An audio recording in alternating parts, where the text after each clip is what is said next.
Hello, my name is Luke Decker. I am going to just be talking about my research paper. My research paper I chose was over a legal case that has occurred within the past 10 years, which this legal case started in 2010, but in 2018,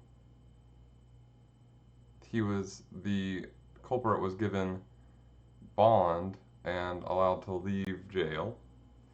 He was able to go back to his family in 2018, which is within the 10 years, even though the first occurrence of this case happened technically 11 years ago.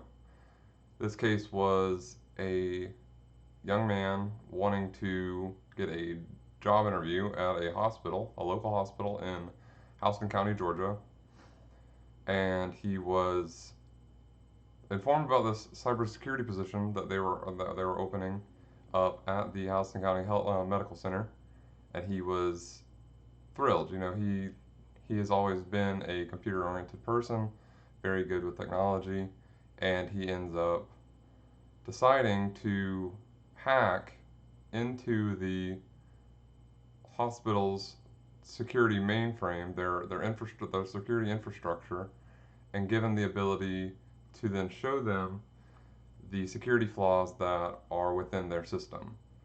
So once this gentleman is given this interview, he confirms an interview with them.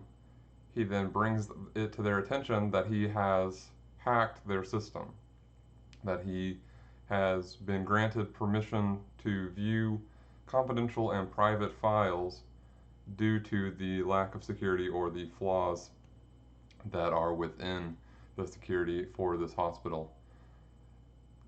Obviously, the information is surprising and shocking to those that he is being interviewed by, and after much discussion with fellow employees, or fellow coworkers rather, they end up deciding to tell this gentleman, his name is Christopher Wheeler.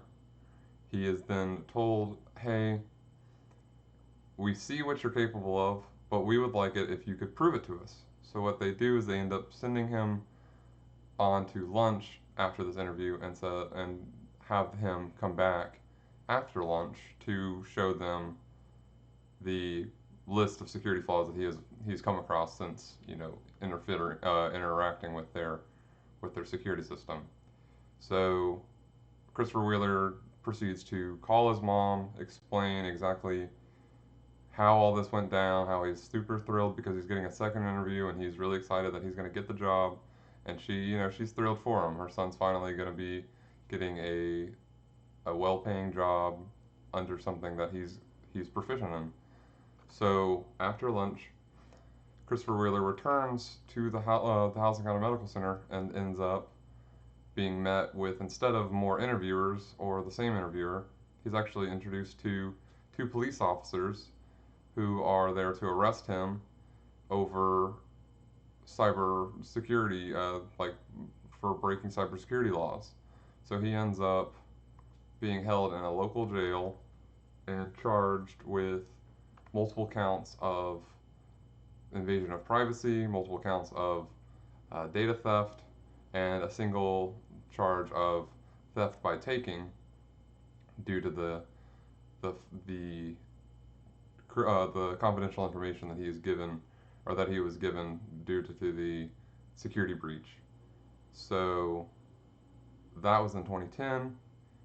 After much due diligence of him being in jail, him, you know, spending time for the punishment that he has committed, or for the crime that he's committed, and he is then given bond, even though bond was never the district attorney, the chief assistant district attorney Amy Smith. Her goal was not for him to get bond because there was no way of telling whether or not Mr. Wheeler has been able or has now been able to create a door or a back door rather into the system so that he can then hack them later, maybe out of resentment or spite, uh, due to the fact that they've, now put him in jail for him simply trying to impress the employers of the Houston Medical Center.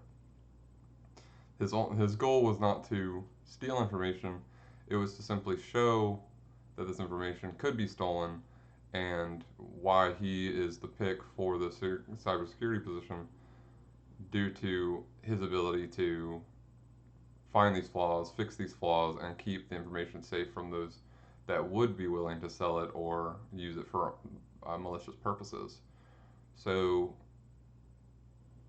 they opposed the bond. However, it's still granted, but the judge then orders that Mr. Wheeler is not allowed near computers, nor should he have contact with the Houston Healthcare Department, which is definitely understandable because you don't want any type of anger or malice to be cast onto the Houston Healthcare Department for simply being precautious. Because if you're there to interview someone based on their skills and they show you something that you had no idea they were even doing without consenting or discussing or anything of that nature, you're definitely understandable to want separation from this person. The reason I know all of this information, although most of the information was very scarce online, is because Christopher Wheeler's mother, Melissa Wheeler, actually worked with my mom at the Houston Medical Center back when my mom worked the labor and delivery department or division.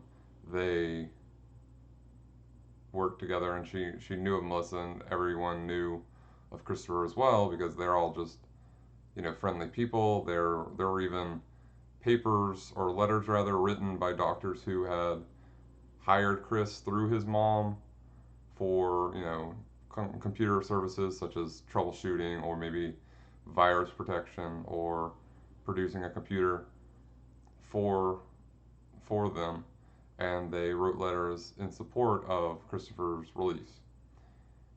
That is what this paper is about. This paper is very informative to the future of cybersecurity, as it shows that no one is safe, nor is no one is immediately innocent due to